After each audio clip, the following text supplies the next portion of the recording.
Alrighty, good afternoon. I am Joshua Santy, and I will be going over my presentation, which is NCAA March Madness Tournament Analysis and Prediction, and comparing logistic regression versus tree-based models.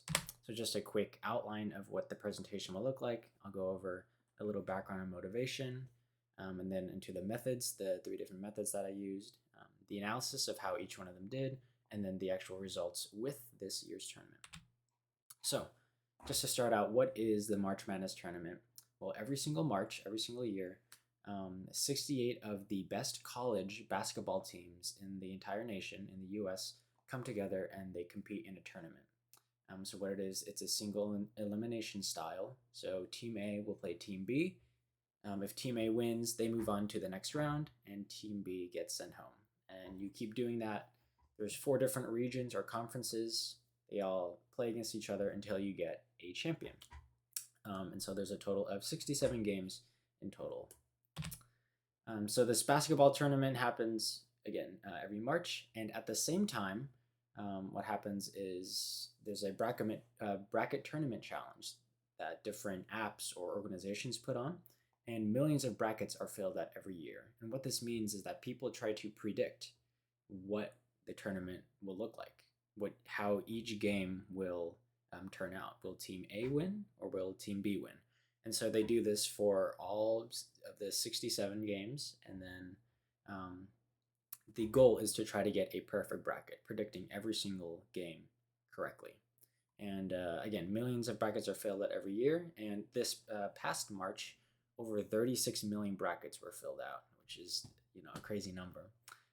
There are a total of 2 to the 63, or 9.2 quintillion possible different bracket combinations you can pick. And so clearly, getting a perfect bracket is really, really difficult.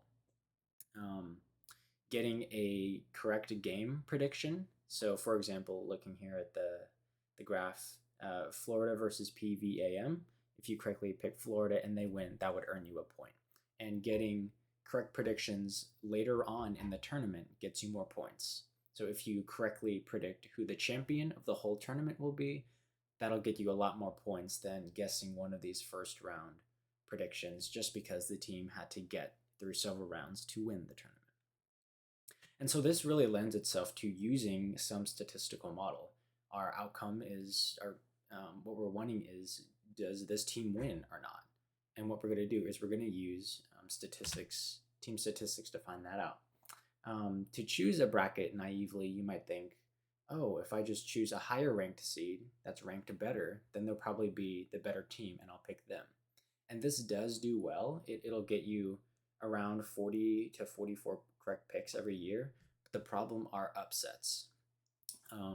Not 100% of the time does the better team win a match. And so we're gonna try to use statistics to find and try to predict what these upsets are. So this leads to the need for a data-driven prediction model.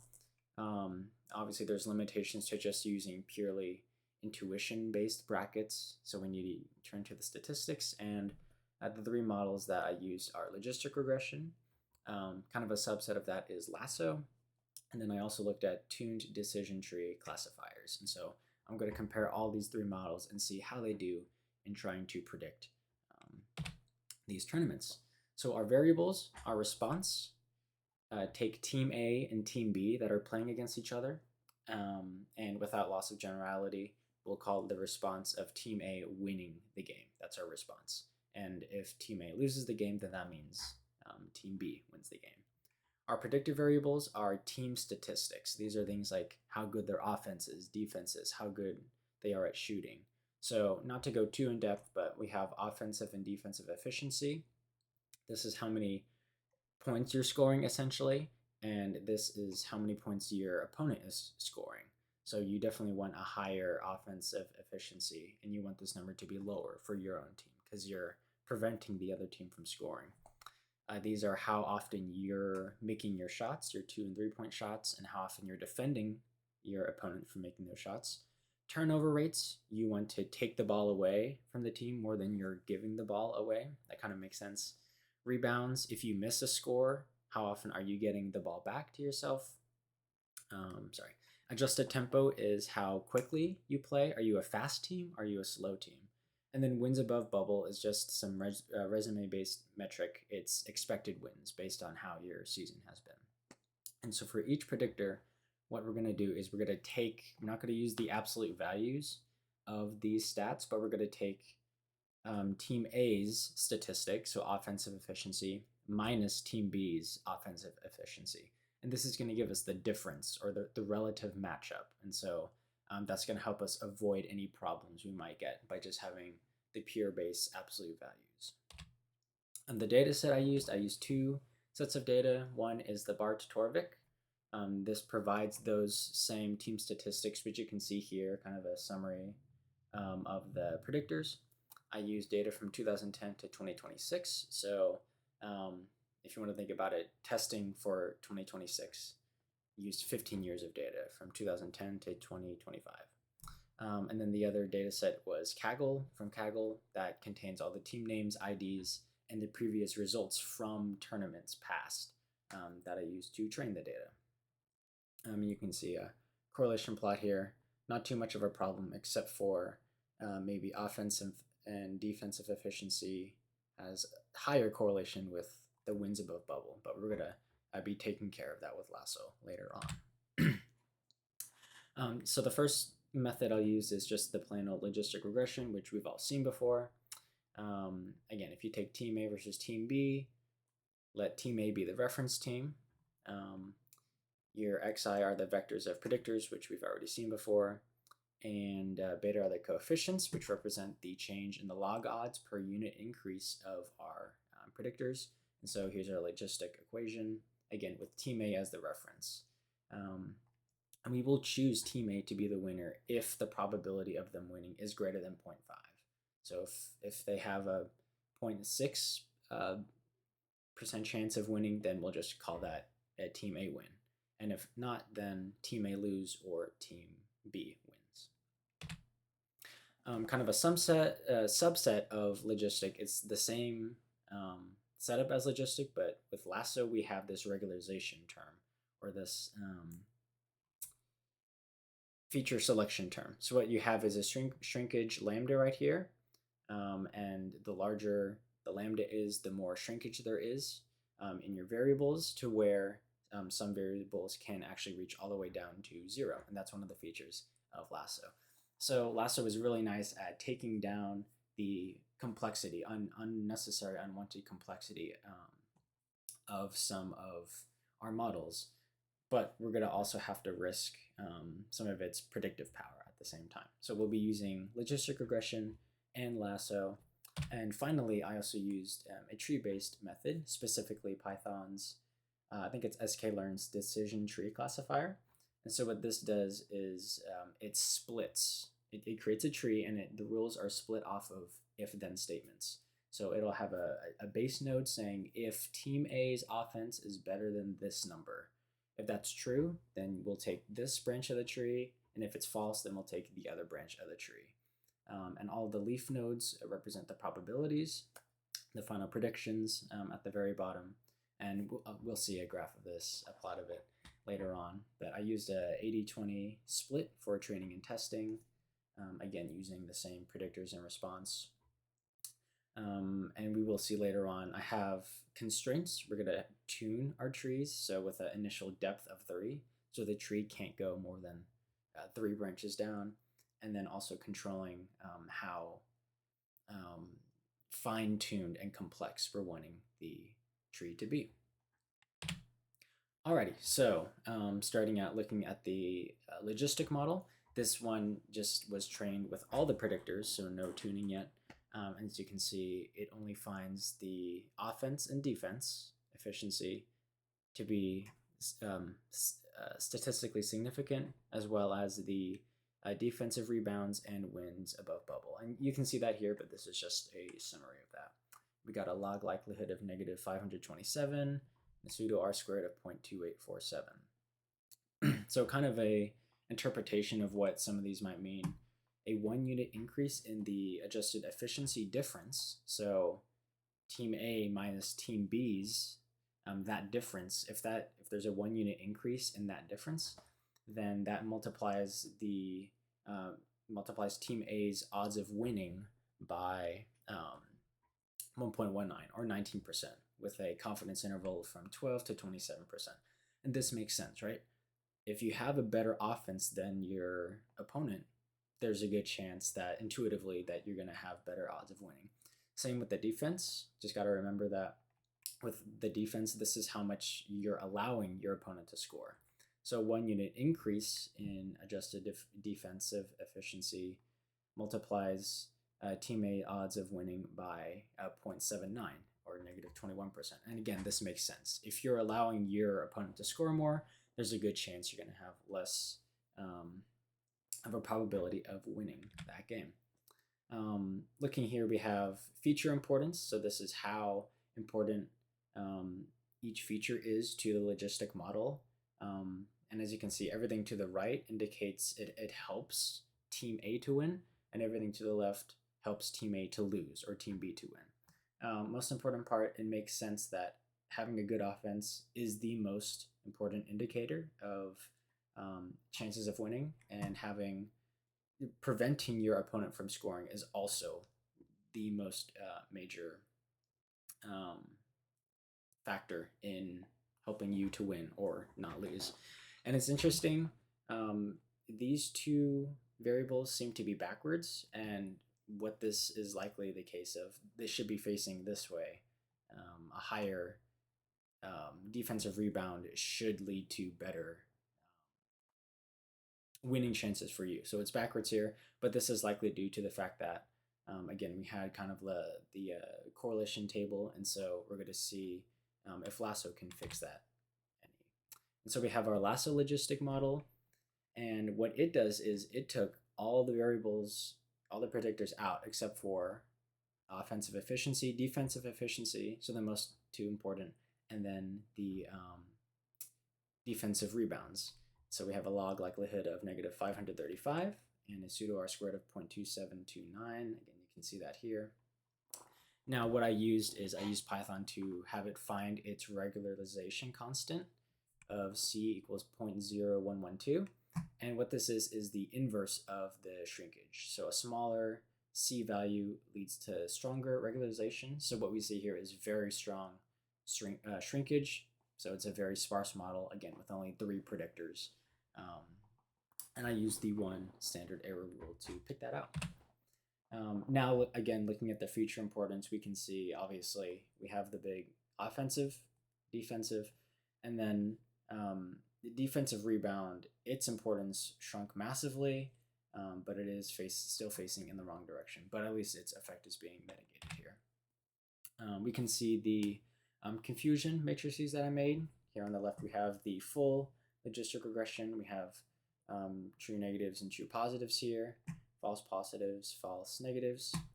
You can see with the original logistic regression, we do have good ratios here, and it's slightly worse for Lasso. So again, reinforcing the fact that Lasso, while it does help with model interpretability, since we have so many fewer variables, it does somewhat hurt in the department of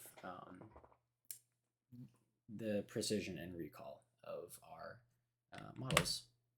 And specifically, speaking of, we have precision, recall, the F1 score, area under the curve. I have both of the ROC curves here. They're actually nearly the same value. Breyer score, the lower the better. That's comparing the actual predicted results to our probabilities as well as log loss. And so we can see for pretty much all of these diagnostics, except for recall, logistic regression did outperform Lasso. But Lasso still is competitive in the fact that it takes out a lot of the unnecessary, what it thinks are unnecessary predictors in our model. Alrighty, and now lastly, looking at our decision trees, you can see this is a picture of a decision tree right here. So we have our first node, our first if-then. So specifically if the win above bubble difference is less than or equal to 0.9. If that's true, we're going to go down this branch, and if it's false, we're going to go down this branch. And you keep doing that for each of the different conditional statements. And a blue color indicates that team A wins, and orange color indicates that team that team A loses or that team B wins. And so this is just the preliminary tree with a fixed max depth of 3. So there's max depth of 3 right here, along with the ROC curve of 0.77. Now we're going to what we call cost complexity pruning. We're going to tune this value. And so higher values of this leads to more simple trees. So it prunes a lot of the branches and the leaves out of the graph, out of the tree. And lower values means that we're going to have more complex trees, which risks overfitting. And this is just the classic kind of struggle between the balance of bias and variance, right? And so for this, we have a maximum accuracy. We find a maximum accuracy at a cost complexity of 0.0036, so a pretty small value. And this one reduces the overfitting of the data, which we don't want to do, but we also maintain strong predictive performance. And so you can see the maximum is right about there, 0.0036. And now this is the new tree with this CCP value. And this is basically an interpretation of this tree right here. And so what you would do is you would follow this if-then statement for each game. If you have a game you want to predict, you would follow this, and then you can make your prediction off of that. What it basically means is that this tree believes that the primary indicator of whether or not a team wins is the difference in the wins above bubble. That's the most important predictor that it finds. And secondary ones are the adjusted offense and defense. And so it's interesting. It only picks out these 3 as the most important, which makes sense because we find these 2 in the logistic and lasso models. And so basically what it's saying is that in close games, in games that are really close, defense definitely matters a lot. But if you have a completely lopsided offense, if your offense is really good, then it's going to override a lot of games. And so finally we have the same tree, but this time I tuned the cost complexity as well as the depth, because that was just a fixed depth of 3. But now I let it say, okay, you can be as complex or as simple as you want, but also as deep as you need to be. And so again, we have accuracy versus max depth. It picked a depth of 4 and a CCP of 0.0052, so slightly higher. And this is the same decision tree. It basically gives the same kind of conclusions as the previous one, just with more kind of branching options you can get into to have a bit more accuracy in the model. These are the feature importance for the tree. Again, you see wins above bubble and offense and defense are the most important, and then the rest are not important at all, which is why they don't show up in the tree at this low of complexity.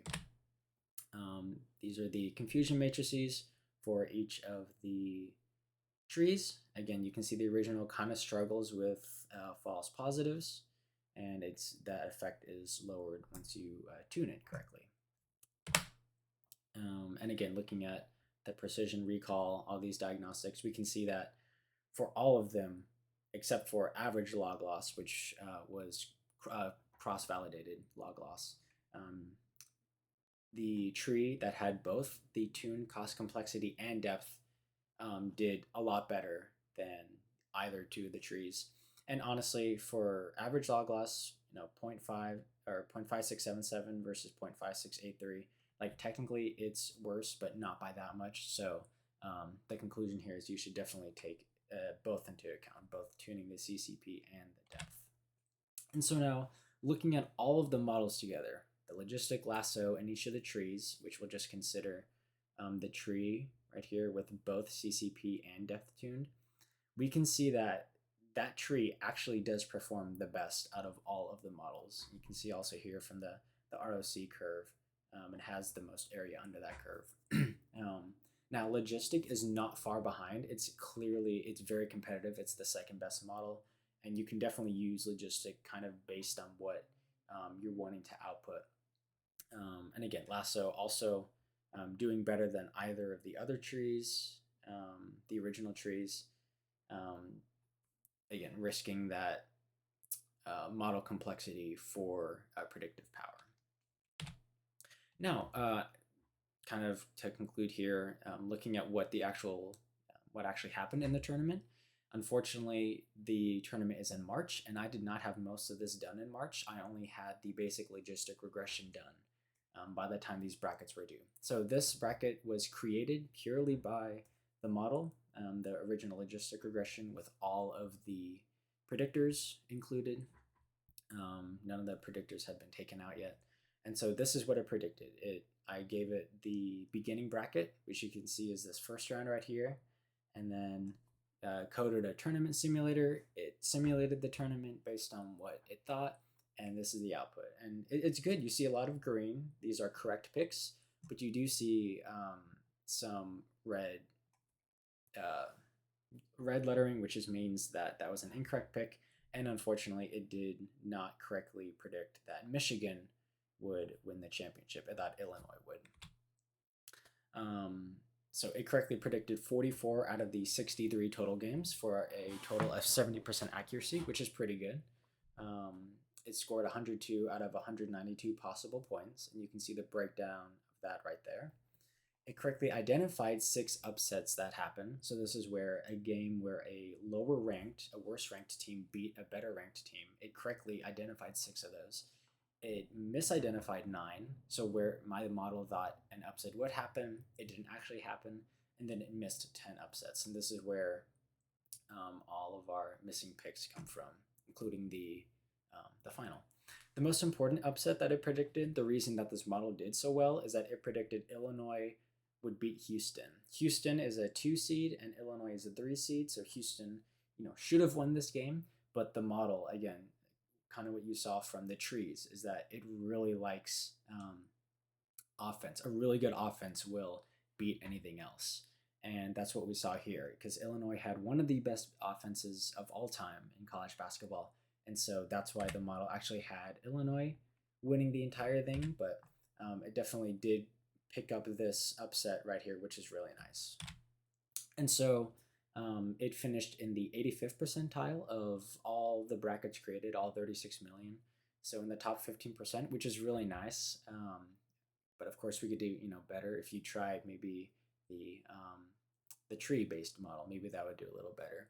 I got first place out of 10 in my family competition and 35th out of 214 in the minor alumni association group. So really all that's showing is that even with a really basic logistic regression model, you have a good chance of doing well in these competitions. Like, it doesn't take much, just the basic logistic with all the predictors. And so just in total, the classification tree with both tuned CCP and the MaxDef performed the best. Logistic regression was right behind that, so it was all right that I hadn't done the tree in time because logistic regression performed really well. And then Lasso trades some of the precision for better recall and a simpler model.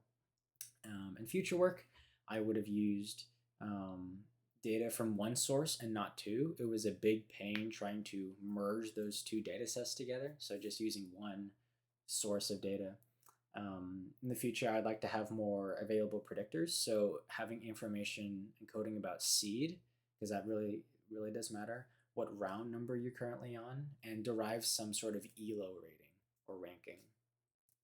And the main point is to get better upset prediction metrics, because that's where we're trying to find. We're trying to find which upsets are most likely to occur, and something you could do is round specific upset probability. More upsets happen in specific rounds, and so you could encode some of that information into it. And lastly, just using both random forests and XG boosting. So expanding upon just the basic forest idea that I did would be to use, iterated random forests and XG boosting. There are my references, and that is my presentation. So thank you so much.